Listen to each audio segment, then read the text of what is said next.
निताय गौर प्रेमानंद। ओम नमो भगवते वासुदेवाय। ओम नमो भगवते वासुदेवाय। ओम नमो भगवते वासुदेवाय। ओम नमो भगवते वासुदेवाय। ओम नमो भगवते वासुदेवाय। ओम नमो भगवते वासुदेवाय। ओम अज्ञानतिमिरन्धस्य ज्ञानाञ्जनशलाकया चक्षुरुन्मीलितं येन तस्मै श्रीगुरवे नमः। श्रीचैतन्यमनोभीष्टं स्थापितं येन भूतले स्वयं भूत्वा कदा मह्यं ददाति स्वपदान्तिकं। वन्देऽहं श्रीगुरो श्रीयुतापदकमलं श्रीगुरून् वैष्णवान् च श्रीरूपं साग्रजातं सहगण रघुनाथान्वितं तं सजीवं साद्वैतं सावधूतं परिजनसहितं चैतन्यदेवं श्रीराधा कृष्णपदान् सहगण ललिता श्रीविशाखान्वितान्। हे कृष्णा करुणा सिन्धु दीनबन्धु जगत्पते गोपेश गोपिकान्त श्री राधाकान्त नमोस्तुते। तप्त काञ्चन गौराङ्गी राधे वृन्दावनेश्वरी वृषभानुसुते देवी प्रणमामि हरिप्रिये। वाञ्छाकल्पतरुभ्यश्च कृपा सिन्धुभ्येव च पतितानां पावनेभ्यो वैष्णवेभ्यो नमो नमः। नमो विष्णुपदाय कृष्णप्रेष्ठाय भूतले श्रीमते भक्तिवेदान्त स्वामिनिति नामिने। नमस्ते सरस्वती देवे गौरवाणी प्रचारिणे निर्विशेष शून्यवादी पाश्चात्यदेशकारिणे। जय श्री कृष्ण चैतन्य प्रभु नित्यानंद श्री अद्वैत गदाधर श्रीवासादि गौरभक्तवृंद। हरे कृष्णा कृष्णा कृष्णा हरे हरे हरे राम राम राम हरे हरे। उपं करोति वाचालं नमन्ते गिरिं यत्कृपातमहं वन्दे श्रीगुरुं परमानन्दमाधवम्। हरे कृष्णा। खूप दिवसातून आपली भेट होते। तर मागील वेळेस आपण गौर पौर्णिमा साजरी केली आणि त्यानंतर लगेच ही आपल्याला रामनवमी आली। तर कदाचित आपले हे कार्यक्रम असे जुळून येत असतात। तर आज आपण रामनवमी याच्यावरती थोडीशी चर्चा करू। ज्यावेळेस भगवान श्री कृष्ण ज्यावेळेस वैकुंठ धामात होते आणि वैकुंठ धामामध्ये असताना ब्रह्माजीचे जे 4 पुत्र आहेत ते ब्रह्माजीचे 4 पुत्र त्यांचं दर्शन करण्यासाठी जात आहेत। कुठे? वैकुंठमध्ये। आणि ज्यावेळेस हे 4 बालक चतुष्कुमार आहेत, जसं आपलं हेमंत प्रभूंचा छोटासा बच्चू आहे आणि आमचा हरी आहे, गोळ घालत होते इथं। तर हे ब्रह्मपुत्र सनक, सनातन, सनंदन आणि सनातन हे 4 पुत्र ब्रह्माजी मानसपुत्र म्हणतो। मानसपुत्र नारद मुनी आहेत, हे पण ते पुत्र आहेत चतुष्कुमार। यांना भगवंतांच्या चरणाची जी तुलसी आहे त्या तुलसीचा सुगंध आला आणि म्हटले की हे असा हा सुगंध कुठून येतोय? खरं पाहिलं तर ज्यावेळेस भगवंतांचे चरण ज्यावेळेस त्यांच्या चरणावरती वाहणारी तुलसी आणि त्यांच्या चरणावरती वाहणारे आपण जे फुलं आहेत पुष्प, यांचा ज्यावेळेस आपण सुगंध घेतो आणि सुगंध दरवळतो आणि त्याच्या नाकातून हा सुगंध आतमध्ये जातो तर त्याचं पाप करणं नष्ट होतं. भक्ती करणं किती सोपं आहे ना, पाप करणं अवघड आहे की नाही? पाप करणं इतकं अवघड आहे त्या 400 रुपये किलोच जरी आणलं आणि इथं 2 रुपयाची किंवा 1 रुपयाची फुलं जरी आपण भगवंताला वाहिली आणि त्याचा सुगंध जरी घेतला तर आपलं किती तो सुगंधाने सुद्धा आपण पाप करून काय होतं नष्ट होतं. तर ज्या वेळेस वैकुंठ धामातून हा सुगंध ज्यावेळेस दरवळतोय आणि चतुष्कुमारांना हे सुगंध ज्यावेळेस कुठून येतोय आणि ते त्या दिशेने चालू लागतात आणि ब्रह्माजीचे पुत्र जातात वैकुंठ धामात जसे जाणार तोपर्यंत जय विजय म्हणतात रे नागा बाबा, म्हणजे पूर्ण ते नंगे आहे असे हे लहान बालक. जर भागवतामध्ये जर याचं चतुष्कुमारांचं दर्शन घ्या, सुंदर असा फोटो आहे. प्रभुपाद म्हणतात भागवतम मधले माझे फोटो म्हणजे हे भगवत धामाचे काय आहे त्या खिडकी आहे. आतलं जे दर्शन आहे, जो कोणी फोटो बघतोय ना तर डायरेक्ट भगवंतांचं ते दर्शन करतायत. पण कुठून करतायत? खिडकीतून.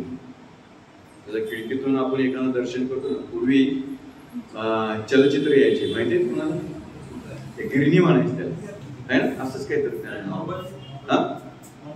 मुंबईची गिरणी.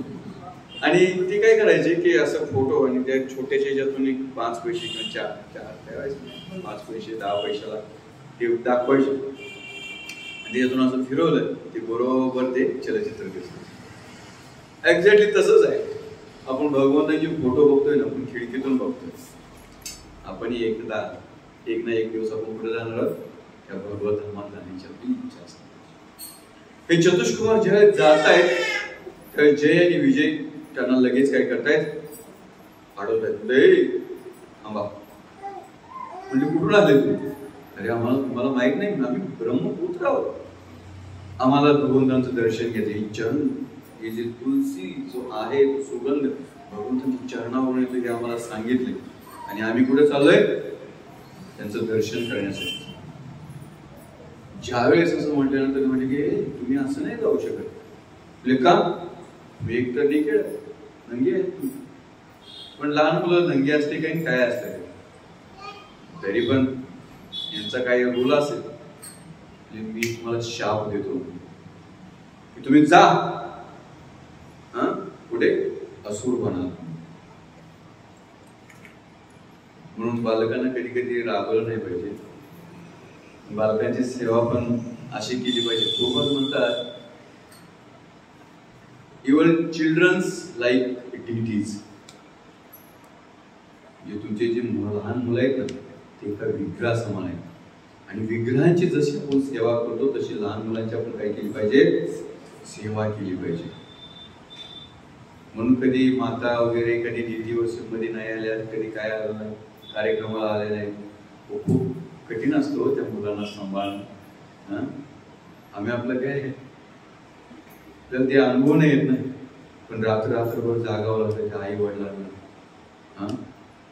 त्यांना पाळणा करावा लागतो, काय काय करावं लागतं. म्हणून प्रभुपाद म्हणतात त्या लहान मुलांना असे संस्कार द्या की तुम्ही जसे भगवंताची सेवा करता ना तशी त्यांची सेवा करा.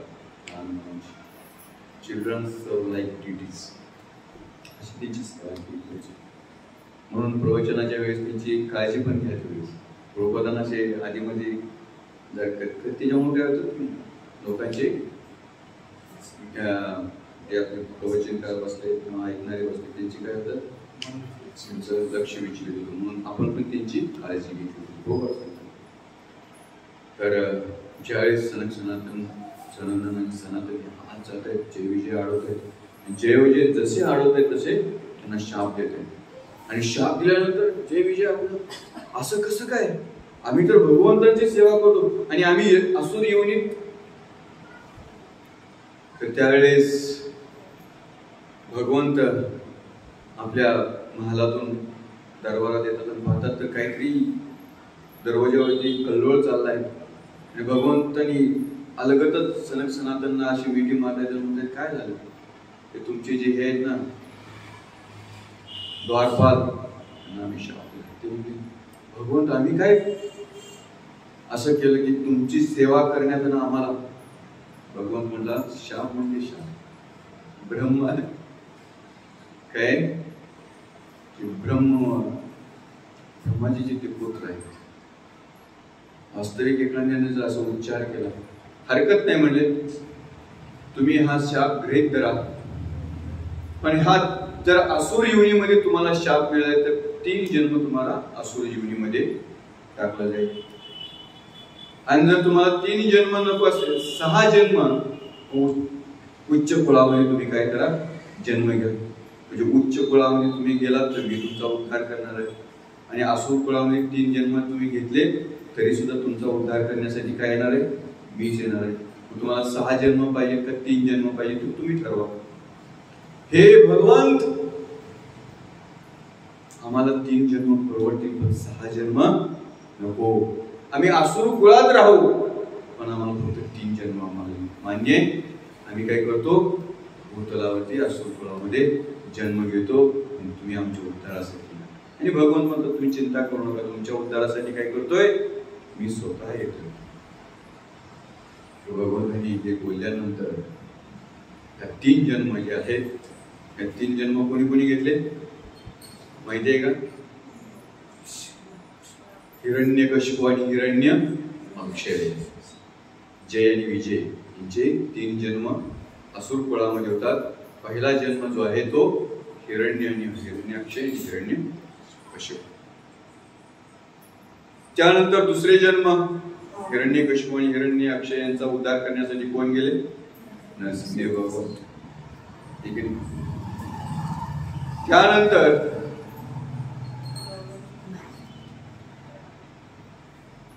त्रेतायुग सत्ययुग द्वापर युगामध्ये कोण आले शिशुपाल आणि दंतवध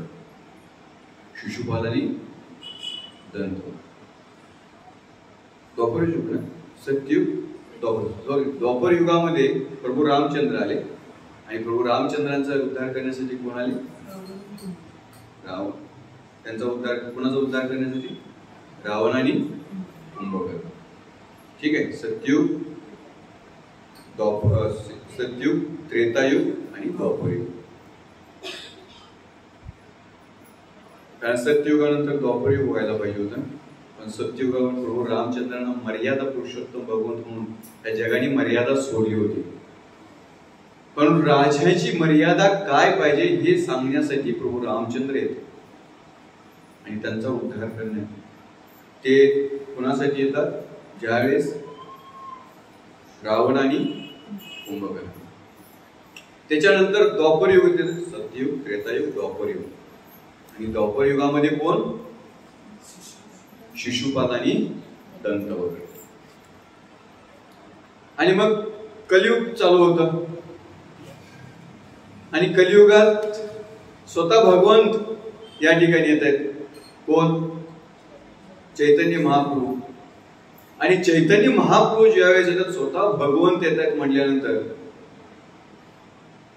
कारण भगवान श्रीकृष्ण स्वतः भगवान श्रीकृष्ण वेगवेगळ्या युगामध्ये येतात आणि ह्या गौर लीला पाहण्यासाठी ज्यावेळेस शिशुपाल आणि दंतवक्रांचा उद्धार केला ते गेले आणि ते म्हणले की अरे परत आणि तुम्ही चाललायत म्हणले कोण चैतन्य महाप्रभू म्हणले अशा गौर लीला पाहण्यासाठी सौभाग्य आमचं पाहिजे म्हणले म्हणून आम्ही कलियुगामध्ये पण प्रभू आमचं तुमचं दर्शन घेण्यासाठी आम्ही येणार आणि मग त्यावेळेस कोण आलं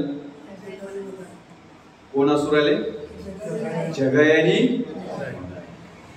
तर म्हणून 4 युगामध्ये हे लोक आले जय आणि विजय तर ह्या मर्यादा पुरुषोत्तम भगवान प्रभू रामचंद्र यांना मर्यादा म्हटली मर्यादा अवतार प्रभू रामचंद्र हा कुठला मर्यादा पुरुषोत्तम तर ज्यावेळेस राजाची मर्यादा काय असली पाहिजे हे दाखवून देण्यासाठी प्रभू रामचंद्र या भूतलावरती प्रकट होतात आणि पूर्ण पुरुषोत्तम भगवान श्री कृष्ण यांनी काय मर्यादा पाळत नाही ठीक आहे कारण भगवान श्री कृष्ण इतके नटखट आहे की म्हणतात मी मर्यादा का बोलू, मी भगवंत आहे, हे की नाही. पण प्रभू रामचंद्र हे पुरुष अवतारामध्ये येतात, म्हणजे साधारण एक मनुष्याचा अवतार दिसतोय त्यांना. आणि राजा जसं की उदाहरण दिलं जाईल की ज्यावेळेस सीतेचं हरण होतं आणि सीतेचं हरण झाल्यानंतर भगवंत रडतात आणि इतका विलाप करतात की पार्वतीला पण शंका येते की हे भगवंत आणि पत्नी त्यांच्यापासून हिरावून घेतल्यामुळे रडतायत. शिवजी म्हटलं की तू तुझ्या डोक्यात एक कलम शिवून देऊ. पार्वती म्हणते मी तुमची परीक्षा घेईन. आणि पार्वती माता कैलासवरून ज्यावेळेस खाली येते म्हणते की ते बघते आणि प्रभू रामचंद्रांची अवस्था. ज्यावेळेस प्रभू रामचंद्रांच्या समोर पार्वती उभा राहते, तिनं कुणाचा अवतार, कुणाचं रूप घेतलेलं आहे, सीतेचं. आणि सीतामाईला पाहते म्हणजे प्रभू रामचंद्र म्हणतात की हे सत्यवती, तू इथं काय करतेस.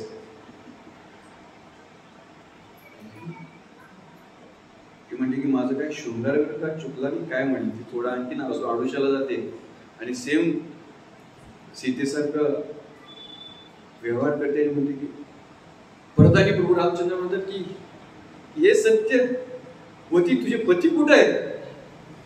आणि मग तिला समजते की बाप रे हे कोण आहेत, वास्तविक ते प्रभू रामचंद्र आहे. आणि मग भगवान शिव मध्ये कशाला तू या आटापिटा करायला लागलीस. हे प्रभू रामचंद्र आहेत, पण हे काय करतायत, जगाला दाखवून देत आहेत की मी जो विकल्प, मी जो काय रडतोय, हे पती जरी माझे अपहरण केले, त्या पत्नीसाठी मी काय केलं पाहिजे हे मी तुला पुढे दाखवतो. वास्तविकता प्रत्येक व्यक्तीने प्रभू रामचंद्रांच्या व्यवहारावरून आपण शिकलं पाहिजे की कशा पद्धतीनं आपल्या जीवनात जगत असताना प्रभू रामचंद्रांनी जे जे काही आपल्याला मर्यादा घालून दिले त्या आपण काय केलं पाहिजे, ओलांडल्या नाही पाहिजे. आज एखाद्याची पत्नी कुणाची जर हिरावून घेऊन गेली तर पती म्हणा गेली बरं झालं. कलयुग आहे, काय विचार करतील काय माहिती, हे की नाही. प्रभू रामचंद्रांनी सांगितलं की असा व्यवहार नसावा. तर कलियुग आहे. तर ज्यावेळेस प्रभू रामचंद्र खूप सुंदर असं पूर्ण प्रज्ञा प्रभूजी जे आहेत त्याच्यातील काही खूप सुंदर असं हे रामायण लिहिलेलं आहे. तर गोष्टी रूपात हे रामायण सर्वांनी वाचा. तर मी काही छोटे छोटे रामायण सांगायचं म्हणलं तर आपल्याला तसं नाही, पण एक मला जे काही गोष्टी आठवल्या, जे काही गुरु महाराज आणि वरिष्ठांच्याकडून जे काही ऐकले ते मी सांगण्याचा प्रयत्न करेन. तर त्याच्यातून कशा पद्धतीनं आपण रामायण आपल्या जीवनामध्ये किस्से जे आहेत आपल्या भक्तीसाठी यथायोग्य आपण घेतले पाहिजे.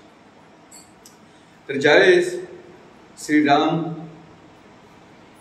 हे धैर्यशील आहे, त्यांची जी धीरता जी आहे, तर सांगितलं जातं की प्रभू रामचंद्र हे एक सर्वात धैर्यशील पराक्रमी क्षत्रिय भूमिका निभवत असताना द्वेषरहित आहेत आणि आपल्या वाणीमध्ये कृतीमध्ये सौम्य असे आत्मनिग्रह, आत्मसंतुष्ट आणि निंदेला अपराध म्हणून गृहीत धरत नसतात. जरी एखाद्याने प्रभू रामचंद्राची जरी निंदा जरी केली तरी त्या निंदेला तरी ते गृहीत धरत नाही, असे प्रभू रामचंद्र. आणि धर्मशील आहेत आणि स्वतःच्या उच्च स्थानाबद्दल ते नेहमी नम्र असे आहेत. प्रभू रामचंद्र काय, जरी त्यांचं उच्च स्थान असले तरी ते काय आहेत, नम्रशील आहे, नम्र आहे. तर ज्या वेळेस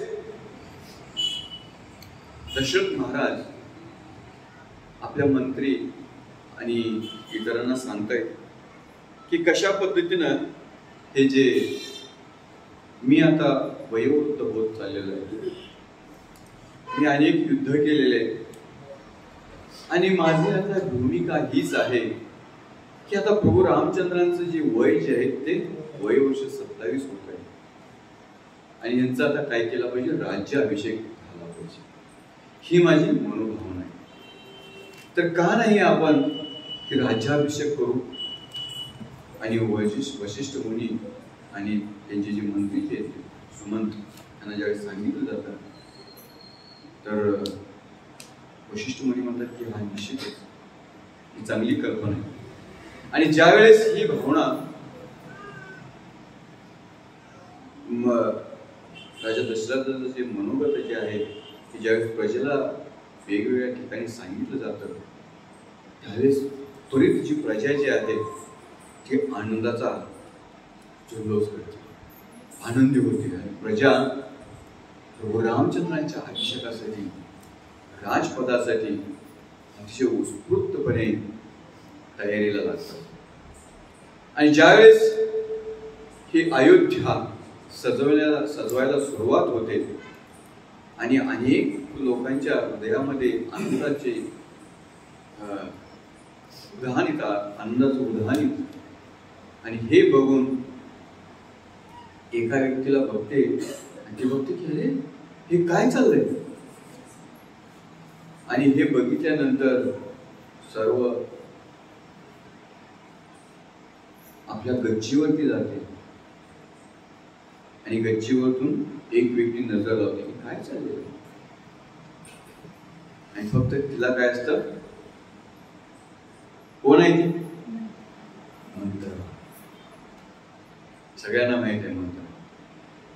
ही मंत्र गच्चीवरती जाते आणि म्हणते की कसला उत्सव चालला. आणि तिला समजतं, तिला सांगितलं जातं की हे प्रभू रामचंद्रांचा अभिषेक आहे, राज्य अभिषेक.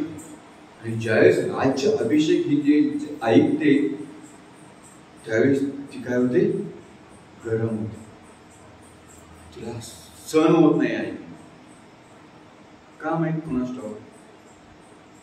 ऍक्च्युली मंत्राची ही आहे देवतांनी पाठवलेली एक अप्सर आहे. कारण रावणासारखा जो असुर जो आहे हा असुर त्याचा वध करण्यासाठी देवतांनी हे कारस्थान केले की कशा पद्धतीने प्रभू रामचंद्र लवकरात लवकर आपल्या वनभूमीत आणि पुढच्या कार्याला गती मिळावी यासाठी हे कार्य केले. भगवंतांच्या लीला आहेत. भगवंतांच्या लीला घडवण्यासाठी कुणी काही करू शकतो, हे की नाही. जसं की कधी कधी आपल्या हातामध्ये गुलाब आलं तर आपल्याला वाटतं काय गुलाबाचं फूल सुंदर आहे, ठीक आहे. पण त्या गुलाबाच्या खालच्या दांडीला हात लावला काटे ओरले तर कधी कधी गुलाबाच्या बागेतून फिरून या तुम्ही. हा खूप सावधानतेनं आपण चालतो ना, की कधी जर चुकून जर जावं लागला तर उलट फाडूनच पडतो, ठीक आहे. मी गुलाबाची बाग लावल्याबरोबर मला अनुभव आहे. कधी कधी सहज गेलो मी बघायला पाणी कुठं दिलंय का नाही, कुठं लिकेज आहे का. सहज एकदा मी चालवत होतो तर नवी धोती घातली होती. अचानक त्या गुलाबाच्या ह्याच्यात गेलो काट्याला अडकले ना, नवी कट्ट धोती माझी. तर म्हणून ह्या प्रभू रामचंद्राच्या लीला ज्या आहेत ना आपल्याला वाटत असतील थोडं, पण ह्याच्यातला जो कलुषितपणा जेव्हा कधी कधी आपल्याला दिसला ना तर समजायचं की ही प्रभू रामचंद्रांचीच इच्छा आहे की अशी ही मंत्रा त्यांच्या जीवनामध्ये यावी. मंत्रेनं कान फोडले. कोणाची? कैकेयीची. कैकेयीला सांगितलं की हे मंत्रे उठ मूर्ख स्त्री, तू काय तर आनंदाच्या जोशात आहे. ती म्हणली की काय झालं, मला तुझ्यापेक्षा आनंद झाला, तुला का असतं खोटूपण यायला लागले. अगं तुला माहित नाही का म्हणली काय, प्रभू रामचंद्रांचा अभिषेक आहे ते तर माहिती आहे म्हणून तर मी सजून धजून आहे म्हणली. तुला काय अडचण नाही, तुला तर आनंद व्हायला पाहिजे म्हणली. अगं मूर्ख स्त्री, तुला माहित नाही कुणाचा आनंद साजरा करतेस तू. म्हणले कुणाचा? प्रभू रामचंद्राचा. आणि तो तर मला अतिशय प्रिय आहे. म्हणले की तुला प्रिय आहे? अगं बेडे म्हणली तो कुणाचा पुत्र आहे? म्हणले कौशल्याचा. आणि कौशल्याची जितकी सेवा करत नाही त्याच्यापेक्षा कितीतरी आदराने माझी सेवा करतो. हे तुला माहित नाही का? अगं पण म्हणली तुला माहित आहे, मला माहित आहे, परंतु मी, कारण स्वतःला तिला काय वेळच होत, एका राजपुत्र, तिची आई आणि तिची दाशी होण्यात किती आनंद आहे. एका राजपुत्राच्या आईची दाशी होऊन, अगं तुला फक्त तुझा सावत्र जो मुलगा आहे तो हरकत नाही म्हणजे, तो माझ्यावर, मुलांच्यावरती पण तो प्रेम करतो. या ठिकाणी प्रभुपाद सांगतात की ज्या वेळेस व्यक्तीला ममत्व येतं, मी आणि माझं, वास्तविक तर ती दाशी तर दाशीच होती, पण तिला किती घरमेंड होती. कौशल्याची दाशी तिला व्हायचं नव्हतं. तिला कुणाची दाशी व्हायची होतं? कैकेयीची दाशी. आणि ते पण कैकेयीचा पुत्र जर राजा झाला तर मग किती व्हावा, किती असं. तर म्हणून ज्यावेळेस आपल्या जीवनात ममत्व येतं त्यावेळेस आपल्याकडून विषयाचे जे शब्द जे आहेत ना ते इतरांच्या कानामध्ये जावं. तर म्हणून हे जे मी आणि माझं हे जोपर्यंत सोडत नाही तोपर्यंत आपल्याला भगवंत प्राप्ती होत नाही. आणि मी आणि माझ्यासाठीच आपण काय करत असतो, केवळ आपल्यामध्ये जलशी वृत्ती येत असते. तर या एक उदाहरण पाहू शकतो की कशा पद्धतीनं मंत्रा आपल्या छोट्याशा दासी रूपासाठी ते कसं पूर्ण घराण्यामध्ये, राजघराण्यामध्ये विष घालवते. त्याच्यातून शिकलं पाहिजे की वास्तविकता भगवंतांची सेवा हे आपलं काय असलं पाहिजे, वास्तविकता कार्य असलं पाहिजे, हे आपली मनोभावना असलं पाहिजे. तर पूर्ण पुरुषोत्तम भगवान श्री कृष्ण यांच्या जीवनामध्ये एक दासी विष घालवू शकते. तर मग आपण सर्वसामान्य जे व्यक्ती जो आहे, वास्तविकता कैकेयीनं ते किती सिरियस घ्यायला पाहिजे होतं याच्यातून पण आपण शिकलं पाहिजे की एखाद्याने जरी एखाद्या विषयी जरी अपशब्द घेतले किंवा घातले आपल्या कानात तरी सुद्धा आपण ते किती काय म्हणतात, सिरियसला काय म्हणतात, किती गांभीर्याने आपल्या जीवनामध्ये ते घेतलं पाहिजे. तर म्हणून चांगलं काय आणि वाईट काय नेहमी आपल्याला त्याच्यातून काय केलं पाहिजे, धर्मातून निवड करण्याची एक आपल्याला विवेक बुद्धी असली पाहिजे. ठीक आहे. तर ही विवेक बुद्धी आपल्याला त्यावेळेस येईल ज्यावेळेस आपण खऱ्या अर्थानं भगवत भक्तीच्या मार्गात असेल, त्यावेळेस आपल्याला हे समजेल चांगलं काय. तर म्हणून कलियुगामध्ये सांगितलं जातं की असुर हे कुठे बाहेर नाही आहेत, असुर आपल्या हृदयामध्ये आहेत. ठीक आहे. राधानंद स्वामी महाराज एक खूप सुंदर उदाहरण देतात, बॅड डॉग आणि गुड डॉग. ठीक आहे. बॅड डॉग आणि गुड डॉग. कधी कधी आपले चांगले विचार, महाराज म्हणतात की चांगले विचार जे येतात ना ते गुड डॉगचे, चांगला कुत्रा, चांगले विचार, चांगल्या कुत्र्याचे ते विचार. मन दोन तऱ्हेने आपल्याला बोलत असतं नेहमी. आणि दुसरा बॅड डॉग, जलसी वृत्ती. म्हणून प्रत्येक वृत्तांच्या हृदयामध्ये ही दोन्ही गोष्टी कलियुगामध्ये आहेत. म्हणून आपण किती सावधानतेने आपल्याला असेल ही जी जलसी वृत्ती किंवा हा जो द्वेष भावनाचे, जोपर्यंत आपण भगवत भक्तीचं आचरण करत नाही तोपर्यंत आपल्यामध्ये. तर म्हणून याच्यातून आपण शिकायला पाहिजे कशा पद्धतीनं प्रभू रामचंद्राच्या या व्यवहारावरून. तर म्हणून मर्यादा पूर्ण पुरुषोत्तम प्रभू रामचंद्र हे काय करतात,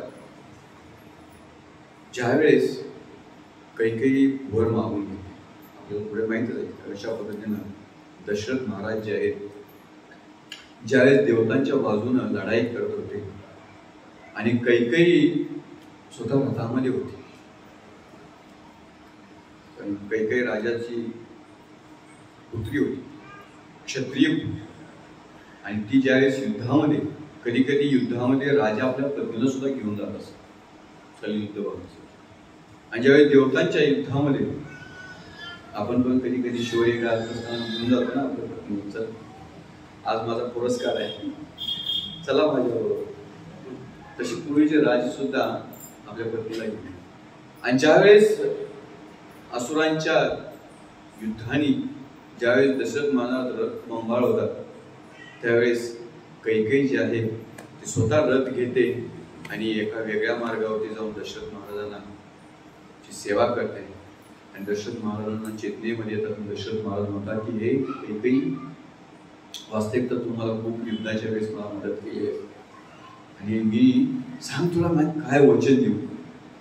कधी कधी राजे पण असतात ना, भावनेच्या भारामध्ये कधी आलो तर आपण काय करतो, काय पाहिजे सांग तुला, ठीक आहे.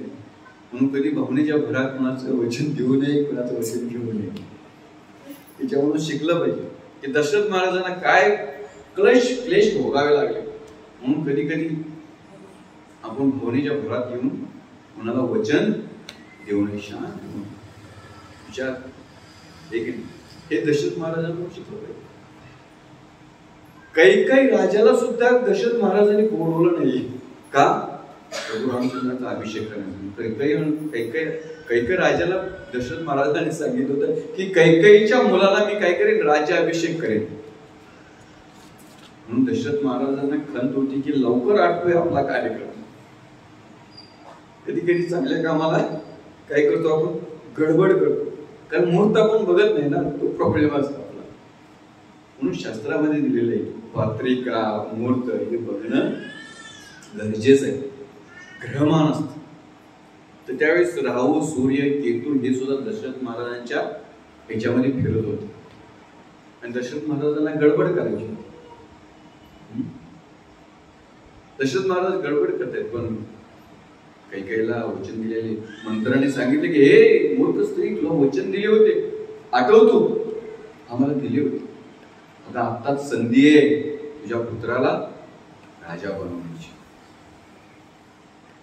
आणि ज्यावेळेस कैकेयी हे वचन वर घेते, प्रभू रामचंद्र कुठे जातात, प्रभू रामचंद्र म्हणतात की हे कैकेयी चिंता करू नकोस, तुझा पुत्र मला 14 वर्ष वनवास हरकत नाही,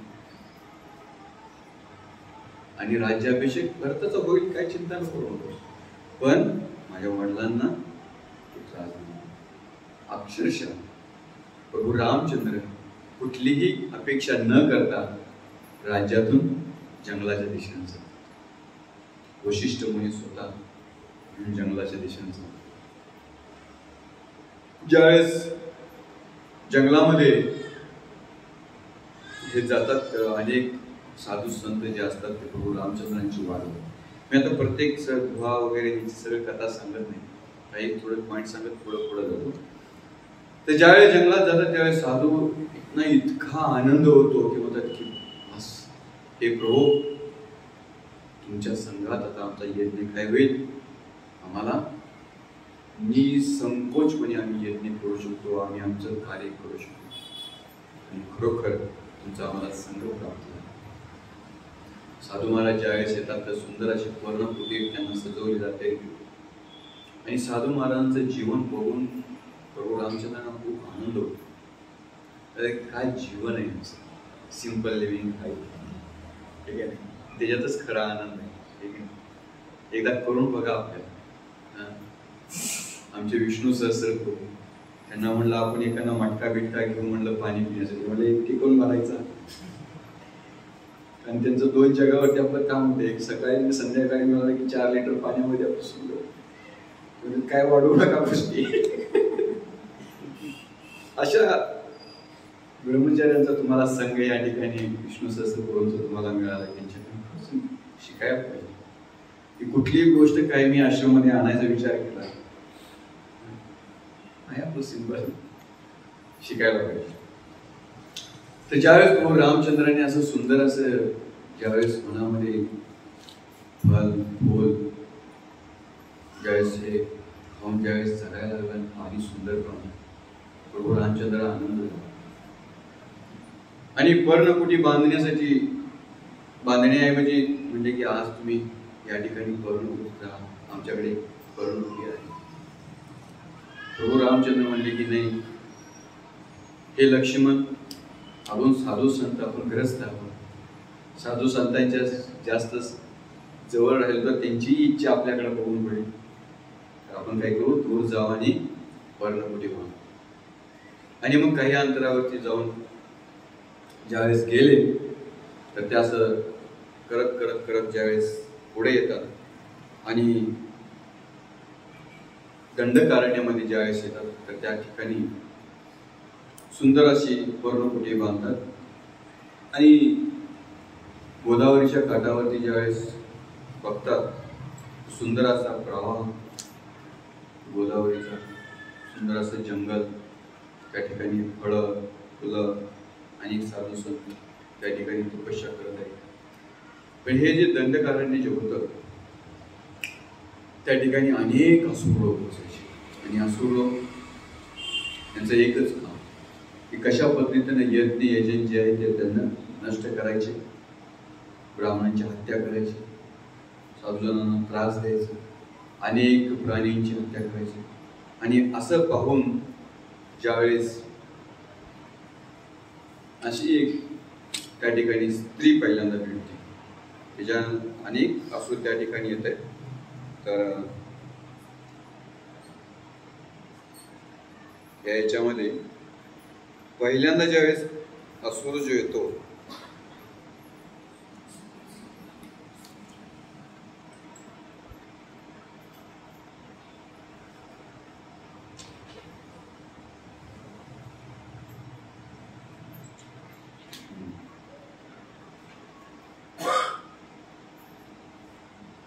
हरे कृष्णा कृष्णा कृष्णा हरे हरे, हरे राम राम राम हरे. विरध नावाचा एक असुर असतो. तो ज्यावेळेस येतो, हा जो विरध हा जावा आणि शतरथा यांचा पुत्र असतो आणि ह्याला एक शाप दिलेला असतो की तू वास्तविक तुला कुठल्याही शस्त्राने किंवा अस्त्राने तुझा वध होणार. आणि त्यावेळेस हा वरद जो असतो तिथं खूप मोठी अशी गर्जना करून येतो आणि ज्यावेळेस प्रभू रामचंद्र आणि लक्ष्मण आणि सीतेला पाहतो त्यावेळेस तुझी काम इच्छा भडकते आणि तो म्हणतो की हे तुम्ही तर सत्पुरुष दिसताय, पण वास्तविकता मला तुम्हाला दोघांशी घेणं देणं नाही. मला ही जी स्त्रीच आहे ती हवी.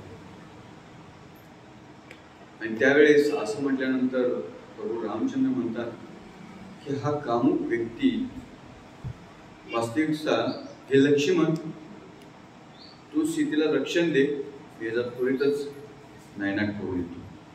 आणि असं म्हणून 7 बाण काढतात आणि 7 बाणांनी प्रभू रामचंद्र त्याला बेधतात.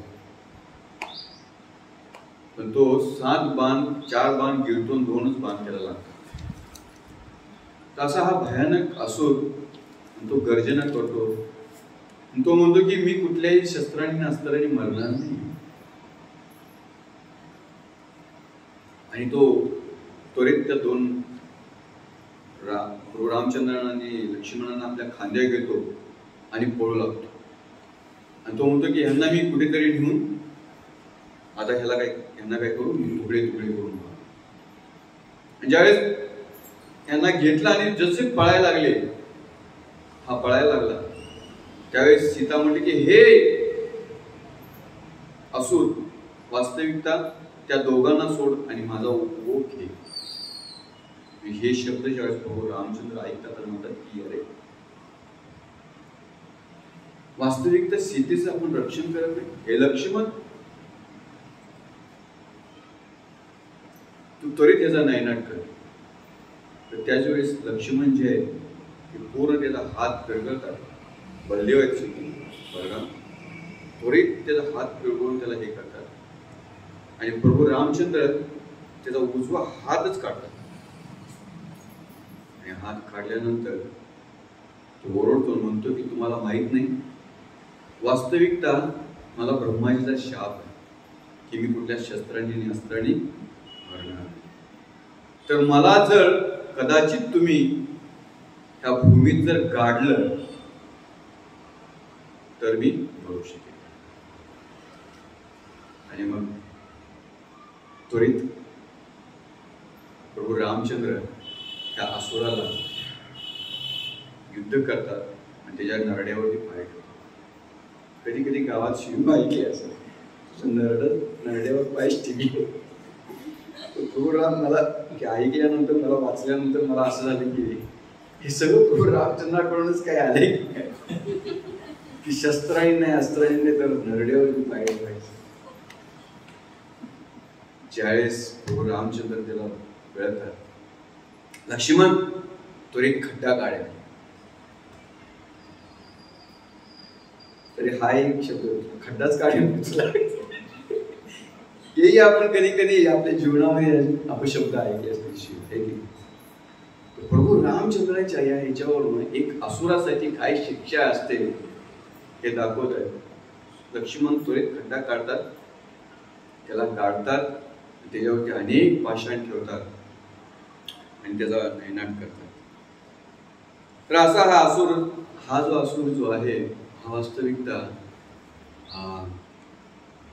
गंधर्व असतो. पण गंधर्व ज्यावेळेस अनेक गंधर्व असतात, या गंधर्वांच्या मध्ये कधी कधी एखादा व्यक्ती उत्तेजित कामइच्छुक होतो, त्यावेळेस गंधर्व कधी कधी शाप देतात. अरे तू मूर्ख आहेस, तू जाईत, त्याला शाप देतात आणि त्याला भौतिक जगामध्ये ढकलतात. जसं आपण कधी कधी म्हणतो, अरे चांगल्या कामात काय भेटतं, कधी कधी आपण ते हे स्वर्गलोकामध्ये, गंधर्व लोकामध्ये हे सगळं चालत असतं. म्हणून आपल्याला स्वर्गलोकाला वगैरे जायचं नाही, आपल्याला भगवत धामात जायचं. सकाळी मला प्रश्न केला, मी भागवतन करत होतो की वास्तविकता हे वैकुंठ धाम, हे गोलोक धाम, वृंदावन धाम, हे जे सगळे जे धाम आहेत, वृंदावन धाम म्हणजेच गोलोक धाम, हे वैकुंठ धाम म्हणजे वैकुंठ धामात गेलेला व्यक्ती परत येतो का? तर वैकुंठ धाम हा त्या ठिकाणी लक्ष्मी आणि कोण आहे? भगवान विष्णू. ज्या ठिकाणी वैकुंठ धामामध्ये विठ्ठल आणि रुक्मिणी आहे. तर प्रभुपदाने आपल्याला भाव दिलाय, गोपीर भरतू पदकमलयो दास दास. आपल्याला भाव काय दिलाय? प्रभुपदाने गोपी भाव दिलेला आणि आपल्याला गोलोक वृंदावनामध्ये जाऊन सेवा करायची. वैकुंठ धामामध्ये गेला तर तिथं लक्ष्मी वगैरे आहे, ऐश्वर्य धाम आहे. पण भगवंतांशी तुम्हाला खेळायला, सवंगड्यांशी खेळायला तुम्हाला तिथं मिळणार नाही. तर म्हणून प्रत्येकाचा भाव वेगळा वेगळा आहे. माहित नाही तुम्ही कुठल्या भावामध्ये भक्ती करताय, ठीक आहे. तर कधी आपण इस्कॉनचे लोक कधी कधी कथा करू लागले, रामकथेवरती बोलत असताना कृष्ण भाव त्यांचा येणारच. कधीतरी कृष्ण आणि वैकुंठ आणि गोलोक धाम हे बोलणार. वास्तविकता तो भाव आहे. तर म्हणून वैकुंठ भाव काही हे नाही आहे. जो ज्या भावामध्ये जसा भाव काय म्हटलं जातं तसं भावग्राही जनार्दन. तर भगवंत जे आहे भावग्राही आहे, भावग्राही जनार्दन. तर गोलोक धामामध्ये जसं अयोध्या धाम, वैकुंठ धाम, हे सगळे धाम आहेत वेगवेगळे. जसं देवी धाम मधून काही तुम्ही आपल्या इस्कॉनचे दिलेलं आहे भूमंडलाची रचना कशी गोल वृंदावनापासून हे जर पाहिलं कदाचित आपल्याला एक नक्षे तर लावायला पाहिजे. कधी कधी फक्त भक्ती आणि भागवतम मध्ये पण याचं सगळं वर्णन आहे. तर अयोध्या धाम, गोलोक धाम, वैकुंठ धाम हे सगळे धाम प्रस्थापित. तर ज्या वेळेस ह्या गंधर्वाच्या आपण ह्या स्वर्गधामातून किंवा गंधर्व धामातून ज्यावेळेस जीवाचं पतन होतं, तर त्याची काय या ठिकाणी मग तो तपस्या करतो.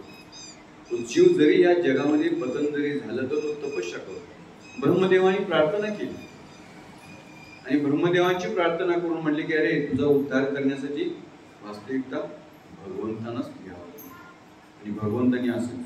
आणि मग त्यांनी सांगितले की कशा पद्धतीनं हे प्रभू तुम्ही जे आहे ते पुढे अनेक या ठिकाणी साधूंचे आश्रम आहेत त्या दिशेनं तुम्ही जा. आणि असं जात जात असताना ज्यावेळेस ते दंडकारण्यामध्ये आले आणि दंडकारण्यामध्ये ज्यावेळेस पर्णकुटीर बांधत असताना त्या ठिकाणी एक स्त्री आली. ज्यावेळेस प्रभू रामचंद्र आणि लक्ष्मणाला पाहता क्षणी ती खूप आकर्षित झाली की म्हणजे वास्तविकता शूर्पणखाने प्रभू रामचंद्राला बोलायला लागली की अरे तू ह्या विद्रूप स्त्रीशी काय विवाह केला. वास्तविकता तुमच्यासाठी मी योग्य आहे आणि मी माहिती आहे माझे जे भाऊ जे आहेत ती किती शक्तिशाली आहेत. खरोखर माझ्याशी विवाह केला तर पूर्ण जंगलाचा मी राजा तुम्हाला बनवेन आणि माझ्याशी तुम्ही विवाह करा. कोणाला म्हटली? प्रभू रामचंद्र. प्रभू रामचंद्रांना बोलल्यानंतर किती मी सुंदर दिसते तुम्हाला. प्रभू रामचंद्र म्हणले की वास्तविकता मी माझ्या पत्नीला बरोबर घेऊन आलेला आहे आणि मी एक विवाहित आहे. वास्तविकता हा बघ तुझ्यासाठी हाच योग्य आहे. कोण? लक्ष्मण. आणि लक्ष्मण तिची पत्नी पण नाहीये त्याच्यामुळे तुम्ही दोघंही सुखाने संसार करू शकाल. प्रभू रामचंद्रांनी थोडीशी तिची काय केली टिंगल म्हटली की तिच्याशी विवाह. लक्ष्मण म्हटले की हे सुंदरी वास्तविकता माझ्याशी विवाह तुला दासत्व पत्करावं लागेल. मी तर प्रभू रामचंद्रांना वचन देऊन आलेले की प्रभू तुम्ही जसं जसं पुढे चालाल तुमच्या पाठीमागून सीता चालेल, सीतेच्या पाठीमाग मी चालेल आणि तिचे दास भवनीमध्ये मी काय करेल सेवा करेल. कधी प्रभू रामचंद्र पुढे तर कधी लक्ष्मण पाठीमागे. कधी कधी लक्ष्मण पुढे असायचे आणि ज्यावेळेस काट्याचे ज्यावेळेस असं परिस्थिती यायची त्यावेळेस प्रभू रामचंद्रांना काटे लागू नयेत म्हणून प्रभू लक्ष्मण जे आहेत ते रस्ता झाडायचे आणि अशा पद्धतीनं आज जंगलामध्ये जायचे. तेव्हा म्हटले हे विश्वसुंदरी कदाचित माझ्यापेक्षा प्रभू रामचंद्र तुझ्यासाठी योग्य आहे. तुझ्या लक्षात आलं की हे माझे दोन्ही काय करतायत टिंगल करतायत. आणि असं ज्यावेळेस त्याला लक्षात आलं त्यावेळेस म्हणले की माझ्या जीवनामध्ये या कार्यामध्ये बाधित कोण आहे? सीता. सीतालाच मी जर गिळकृत्य जर केलं तर हे पुरुष काय होतील? ऑटोमॅटिक मी तिला स्त्री म्हणून मिळेल. निश्चितच माझ्या बरोबर ते. आणि सीतेकडे ज्यावेळेस तिनं आपले तोंड फिरवलं त्यावेळेस म्हणले की प्रभू रामचंद्र म्हणले हे लक्ष्मण आता हिची जरा काळजी घे. आणि मग लक्ष्मणाने तिची हत्या न करता फक्त तिला काय केलं तिला विचारून तिचं जे नाक जे होतं ते नाक फक्त काय केलं कट केलं आणि ते फेकलं. म्हणून ते नाक कुठं पडलं? नाशिक. दंडकारण्यामध्ये नाशिक. हे नाशिक जे आहे हे शूर्पणखेचं नाक आहे त्या ठिकाणी पडलं नाशिक केलं. आणि नाक ज्यावेळेस तिला कट केलं त्यावेळेस ती किंचत असे आपले जे दोन भाऊ होते खर आणि दूषण यांचा तिने आश्रय घेतले. खर तू काय करतोयस माझी काय दशा केली बघ. आणि असं म्हणून ती खर आणि दूषणकडे गेली. खर दूषण म्हटले की अरे तुझ्या अशी दशा कोण आहे? आणि मग खर आणि दूषण 14 अक्षयोनी घेऊन ज्यावेळेस प्रभू रामचंद्रावरती युद्ध केलं त्यावेळेस बाणाच्या एका निशाणीशी त्यांचा पूर्ण संहार केला. खर दूषण याच्यामध्ये मारीच पण होता. मारीचाने स्वभाव. आणि हे युद्ध करताना ज्यावेळेस मारीचला एक बाण मारला त्यावेळेस मारीच जाऊन समुद्रात कोसळला एका बाणाच्या असा बलाढ्य. ज्यावेळेस हे युद्ध नष्ट झालं आणि आता तरी शांती म्हणून परतचे युद्ध करण्यासाठी ती गेली कुठे? रावणाकडे. आणि रावणाला म्हटले की हे तू या ठिकाणी बसलास, माझी ही दशा, आणि माहित नाही तुझ्या 2 भावांचा संहार केलेला आहे. आणि ज्यावेळेस रावणाने हे शब्द ऐकले आणि त्या ठिकाणी कुठलाही काही त्यानं प्रभू रामचंद्राविषयी लक्ष्मणाविषयी सांगितलं, फक्त सीतेचं वर्णन केलं. कोणी? सोपानी. कोणाची? रावणाची. सीता इतकी सुंदर आहे कारण रावणाने त्याच्या महालामध्ये स्वर्गातील अप्सरा, अनेक वेगवेगळ्या राण्या, फटराण्या, सगळ्यांना काय केलं होतं? किडनॅप केलं. आणि ज्यावेळेस सीतेचं वर्णन केल्यानंतर रावणाचं काम उत्तेजित झालं आणि परत युद्धासाठी त्या ठिकाणी. तर मरीचला सांगितलं की हे मरीच, तू जा आणि काय कर, प्रभू रामचंद्रांच्या समोर, सीतेच्या या झोपडी समोर तू जा आणि काय कर, तू एक हरिण बनून त्या ठिकाणी. मरीच म्हटला की मी एका बाणाच्या नौकेने येऊन इकडे पडलेलो आहे. प्रभू रामचंद्राची काय ताकद आहे तुला काय माहिती? आणि तुला ऑलरेडी सगळं आहे ना, कशाला त्या मला रा जरी म्हणला, कधी कधी र उच्चार केला तर मला राम आठवतो, म्हणून मी तुला कधी र उच्चार, रावण कुणी जर म्हणला तर र हा शब्द ऐकल्यानंतर माझ्या काळजामध्ये धडकी भरते आणि मला कशाला तिकडे पाठवतोस, माझी जायची इच्छा नाही. कोण म्हणला? मरीच. तर रावण म्हटला की हे मरीच, एक तर तू जर नाही गेलास तर तुझी मी हत्या करणारच आहे, कारण तू नाहीस तर आणखी कोणीतरी, पण तुला मी सोडणार नाही.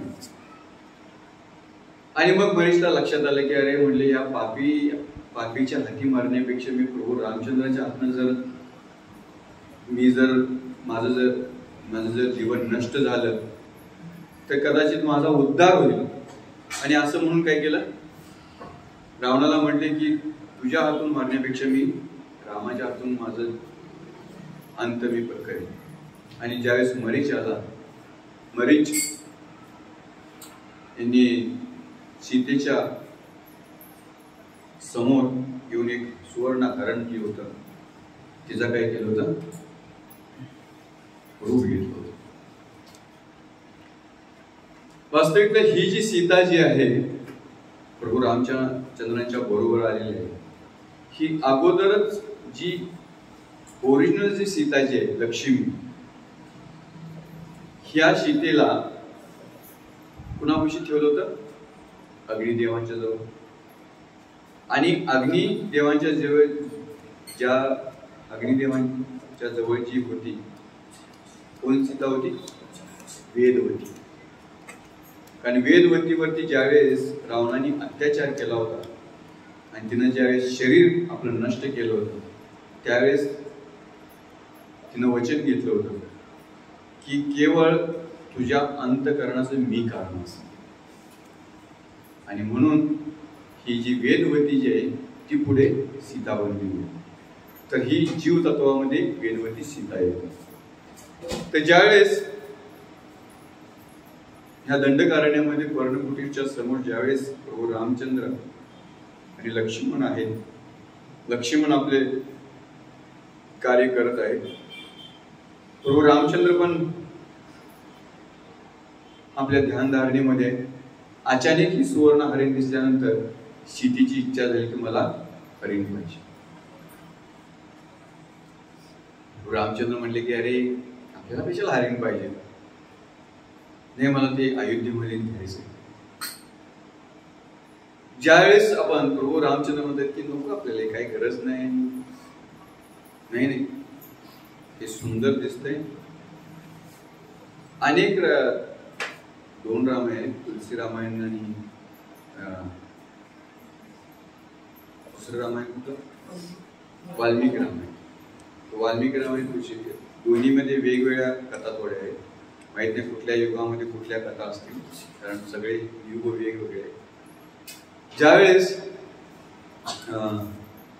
हे जे प्रभू रामचंद्र सांगतायत ते तुला पाहिजेच, आणि प्रभू रामचंद्र आपल्या बाणाने त्याच्यावरती भेद करतायत. त्वरित ते जे हरिण जे आहे ते काय होत आहे, लोकतो. प्रभू रामचंद्र समजतात की हे जे हरिण जे आहे ते वास्तविकता मायावी हरिण. आणि प्रभू रामचंद्र लक्ष्मणाला सांगतात की हे लक्ष्मण, तू शेतीचं जरा रक्षण कर, मी या हरणाला त्वरित घेऊन येतो. वास्तविकता जीव ज्या वेळेस या भौतिक जगात इच्छा करतो भगवंतांच्या विरुद्ध, भगवंतांची इच्छा नाही पण भगवंतांच्या विरुद्ध ज्यावेळेस जीव इच्छा करतो त्यावेळेस संकटात फसतो. आणि मग जीव जो आहे हा संशय वृत्तीनं आपली काय करतो, मनोभावना रचत असतो. ज्यावेळेस प्रभू रामचंद्र त्या हरणाच्या पाठीमागून गेले आणि अचानक काही काळाने त्या ठिकाणी आवाज येतो की सीते, हे सीते, हे लक्ष्मण, मला वाचव. तो आवाज कोणाचा होता, मरीचा. सीतेला वाटतं की हे माझे प्रभू संकटात आहे. आणि त्यावेळेस लक्ष्मणाला सांगते की हे लक्ष्मण, तू इथं काय करतोयस. लक्ष्मण हे बलरामजी, हे शेष, हे वास्तविकता गुरूंचा अवतार आहे. लक्ष्मण सांगतात की वास्तविकता हे सीते, तू काळजी करू नकोस. प्रभू रामचंद्राने मला तुमच्या रक्षणासाठी ठेवलेला आहे. प्रभू रामचंद्रांचा हा आवाज नाहीये, हा आवाज जो आहे तो मायावी त्या असुराचा आहे. ज्यावेळेस प्रभू रामचंद्र अशा संकटात असताना सीता म्हणते की हे लक्ष्मण, वास्तविकता तू जर प्रभू रामचंद्रांच्या रक्षणासाठी जात नसतील तर तुझी अशी इच्छा आहे का प्रभू रामचंद्र नष्ट होय आणि मग तू माझा उपभोग करावास. हे ज्यावेळेस शब्द लक्ष्मण ऐकतो त्यावेळेस म्हणतो, सीते तू काय बोलतेस. कदाचित तुझा हाच निश्चय असेल म्हणून तर तू रामाच्या रक्षणासाठी जात नाही. तर म्हणून लक्ष्मण म्हणतात की बघ सीते, हे मला तुझ्याकडून ऐकण्याची इच्छा नव्हती. आणि प्रभू लक्ष्मण पर्णकुटीच्या समोर एक रेषा आखतात आणि म्हणतात की हे मी ती रेषा आखलेली, फक्त हे सीता माते ही रेषा फक्त काय करू नको, तू ओरडू नको. आणि मग त्या ठिकाणाहून लक्ष्मण जातात आणि काळांतरानं ह्या जगामध्ये सीतेचं हरण करण्यासाठी कोण येतात, रावण. आणि खूप साधू वेश असतो. ज्यावेळेस हा रावण येतो साधू वेशात आणि म्हणतो की भिक्षाम दे. सीता माता समजते की जे काय असेल ते भिक्षेमध्ये दिलं पाहिजे. भिक्षेत तुम्ही जरूर द्या, पण जे आपल्याला काय द्यायचं आणि काय नाही द्यायचं हे पण आपल्याला कळालं पाहिजे. कधी द्यायचं, कधी नाही द्यायचं. ठीक आहे. एकदा आमचे एक ब्रह्मचारी, एक व्यक्ती, रोजी कधी कधी आम्हाला असं वाटतं की हा भिक्षुक आहे, याला काहीतरी द्यावं. जर आपण पैसे जर दिले आणि त्या पैशाने त्यानं काही जर वाईट कार्य केलं, समजा नशा केली आणि त्या नशामध्ये जर एखाद्याला थप्पड मारली किंवा काय केलं तर त्याचं कर्म कोणाला झालं. तर तुम्ही ते नशेसाठी त्याला पैसे दिले आणि ते काही का करणं, आम्ही दिलं ते काही का करणं असं. म्हणून भगवत भक्तांनी देताना काय दान दिलं पाहिजे, प्रसाद दिला. ती जी काही नीड आहे ती नीड दिला. तर म्हणून कधी कधी आपण याच्यातून अलिप्त असलं पाहिजे. गुरु ज्यावेळेस कधी द्यायचं कधी नाही. लक्ष्मी ज्यावेळेस गेले आणि सीतेनं आपली मर्यादा ओलांडली. ज्यावेळेस सीतेनं ती रेषा ओलांडली म्हणजे काय गुरुवाक्य ओलांडली आणि सीतेनं अपहरण करून घेतलं. सीतेचे अपहरण कधी ह्या दोन गोष्टीवरनं शिकायला पाहिजे. एक म्हणजे प्रभू म्हणत होते की खरे न फक्त पण पाहिजे जीव इच्छा करतो भगवंतांच्या विरोधात. आणि जरी इच्छा केली ठीक आहे, पण आपल्याला सांभाळण्यासाठी कोण आहे? गुरु आहे, लक्ष्मण आहे. लक्ष्मणाचं जे वचन जे आहे ते तरी ओरडायला नको पाहिजे होतं, ठीक आहे. म्हणून आपल्या जीवनामध्ये गुरु आपल्याला नियम देतो. आपले नियम काय आहेत? 4 नियम 16 माळा जप केला पाहिजे आपण. ज्यावेळेस आपण नामस्मरण करतो त्यावेळेस आपली विवेक बुद्धी आपली काम करते. आपली जी विवेक बुद्धी आहे ना ती काम म्हणून नामकारी गोदा निज सर्व शक्ती. भगवंतांच्या नामामध्ये शक्ती आहे. म्हणून आपण काय केलं पाहिजे? नामस्मरण केलं पाहिजे. आणि ज्यावेळेस नामस्मरण नसेल तर आपोआप आपला काम काय करतो? बाहेर येतो. जर आपला काम बाहेर आला मग तो कसंही काम असतो तो आपल्याला काय करणार आहे? विद्रोह आपल्या जीवनामध्ये. तर म्हणून गुरु महाराज आपल्याला नामस्मरण आणि 4 नियमांचं पालन करतो. ठीक आहे. मांसाहार नाही, नशाबाजी नाही, जुगार नाही, परसंबंध नाही. हे 4 नियम म्हणजे गुरूंचे काय केले? त्यांनी आपल्या मुखातून दिलेली हे वचन आहे. दिलेला काय म्हणतो? प्रमाण, आज्ञा, गुरुनी दिलेली आज्ञा. तर ही ओलांडता कामा. तर म्हणून आपल्या जीवनामध्ये आपण भगवंतांचं नामस्मरण आणि गुरुमुख पद्मवाक्य चितेत करिय ऐक्य हरण करिय मने आशा. हे जे गुरुमुख पद्मवाक्य, गुरुने आपल्या मुखातून पद्मवाक्य दिले. चितेत ऐक्य करिय ऐक्य हरण करिय मने आशा. तर म्हणून सीतेच्या मनामध्ये ही काय आली? शंका आली, संशयात्मा विनश्यती. एक तर तो आवाज तो नव्हताच, तो मायावी होता, परंतु लक्ष्मणावरती घेतलेला संशय. म्हणून संशयवृत्ती व्यक्तीची कधी नसावी. संशय असेल आपण लगेच काय करावं? त्याचं निरसन करावं. संशयात जगू. म्हणून कधी कधी गुरुप्रती पण कधी कधी संशय असतो. ठीक आहे. तर आपल्या काय होतं? बुद्धीचा नाश होतो. गुरु संशय. तर म्हणून या शूर्पणखा, प्रभू रामचंद्र, लक्ष्मण, सीता, मरीच हे जे याच्यावरून आपण उदाहरणावरून शिकलं पाहिजे की कशा पद्धतीनं आपण जे आहे याच्यातून विलिप्त राहिलं पाहिजे. भगवंतापासून कधी आपण विरुद्ध विचार नाही केली पाहिजे. दुसरं, गुरूंचा आदेशांचं उल्लंघन नाही केलं पाहिजे. गुरुनी जी आपल्याला मर्यादा दिली आहे त्याचं आपण आपल्या जीवनामध्ये पालन करणं महत्त्वाचं असतं. आणि जीव जो आहे हे नेहमी आपण कशामध्ये येतो? जीव तत्वामध्ये येतो. तेव्हा जीवानं भगवंतांच्या चरणाचा आश्रय घेतला पाहिजे आणि भगवंतांच्या चरणाचा आश्रय घेऊन गुरूंचा आपण काय केलं पाहिजे? आश्रय घेतला पाहिजे. तर ह्या उदाहरणावरून आपण रामायणामध्ये ही शिकली पाहिजे. तर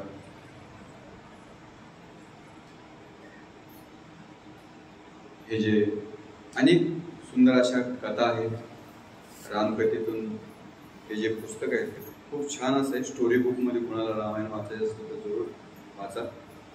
विमल प्रसाद पुरोहित हे आपल्याला उपलब्ध करतील पूर्ण प्रज्ञा दास म्हणून आहेत, प्रभूजी म्हणून, त्यांचे हे, आणि भक्तिविकास महाराजांचं पण रामायण ते पण मराठीतून. तर ह्याच्यामध्ये जे दिलेले दृष्टांत आहेत आपल्या जीवनामध्ये कसे आपण आपल्या जीवनामध्ये उतरवू शकतो याच्यामध्ये दिले. हरे कृष्ण. प्रभु रामचंद्र भगवान की जय. सीताराम लक्ष्मण हनुमान की जय. निधाय गौर प्रेमानंद. तर आपल्या जीवनामध्ये राम आहेत, त्या ठिकाणी बलराम, कृष्ण बलराम आहेत, चैतन्य महाप्रभू आणि नित्यानंद महाप्रभू. नित्यानंद महाप्रभू हेच हेच काय आहेत? बलराम आहेत, तेच राम आहे. आणि चैतन्य महाप्रभू हेच स्वतः प्रभू रामचंद्र, स्वतः कृष्ण. तर आज आपण सुंदर असा हा रामनवमीचा उत्सव साजरा केलेला आहे. तर विशेष म्हणजे आपल्यातून एका भक्त दोन घटना घडलेल्या आहेत. एक तर रंगमोहिनी माताजी यांचे पिता. आता आज आपण जे काही कीर्तन करू, जे काही भगवत भक्तीचं आपण प्रवचन करू, रामाभिषेक करू, तर यांना स्मरण करू. त्या दोन आत्म्यांना, एक तर प्रभूजींचं नाव काय?